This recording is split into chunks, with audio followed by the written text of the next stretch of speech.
Welcome to Narayana diploma ITI Telugu channel. మన ఛానల్‌లో మామూలుగా నోటిఫికేషన్ పడితే వాటి గురించి చెప్పడమే కాకుండా, ప్రతి ఒక్క నోటిఫికేషన్‌కి వాటికి అప్డేట్స్ చెప్పడం ఈ ఛానల్‌లో జరుగుతుందనమాట. అప్డేట్స్ అంటే ఆ నోటిఫికేషన్ సంబంధించి అడ్మిట్ కార్డ్ రిలీజ్ అవ్వచ్చు, లేదా రిజల్ట్స్ ఇవ్వచ్చు.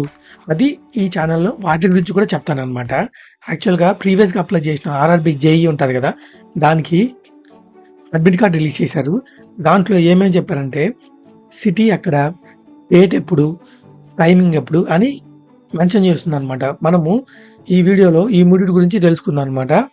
ఓకేనా? అయితే ఆర్ఆర్‌బీకి అప్లై చేసిన ప్రతి ఒక్కరికి ఇట్లాంటి ఒక మెయిల్ ఒకటి వచ్చి ఉంటదనమాట. ఈ మెయిల్‌లో లాగిన్ లింక్ అని ఇచ్చారు చూసారా? ఈ లింక్‌ని నేను డిస్క్రిప్షన్‌లో కూడా ఇచ్చాను. ఓకేనా? ఈ లింక్ పైన క్లిక్ చేసామంటే ఇక్కడ క్యాండిడేట్ లాగిన్ అని అడుగుతుంది చూసారా? ఇక్కడ రిజిస్ట్రేషన్ నంబరు, పాస్వర్డ్ అంటే మన డేట్ ఆఫ్ బర్తే అనమాట. అవి ఎంటర్ చేసిన తర్వాత కింద క్యాప్చా ఎంటర్ చేసి లాగిన్ అని కొడితే మాత్రం అప్పుడు మనకి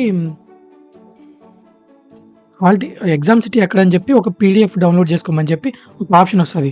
అలా డౌన్లోడ్ చేసిన తర్వాత ఇక్కడ చూసారా? చూడండి, exam city Chennai, exam state వచ్చి తమిళనాడు ఇట్లా వస్తది. ఏ డేట్, షిఫ్ట్ ఏంటి, షిఫ్ట్ ఏవే షిఫ్ట్‌లనంటే ఇది ఇక్కడ చూడండి 1, 2, 3 షిఫ్ట్స్ ఉన్నాయి చూసారా?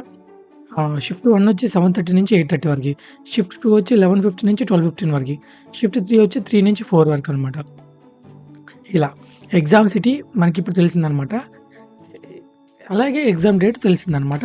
ప్లస్ షిఫ్ట్ ఎక్కడని తెలిసిందనమాట. ఓకేనా?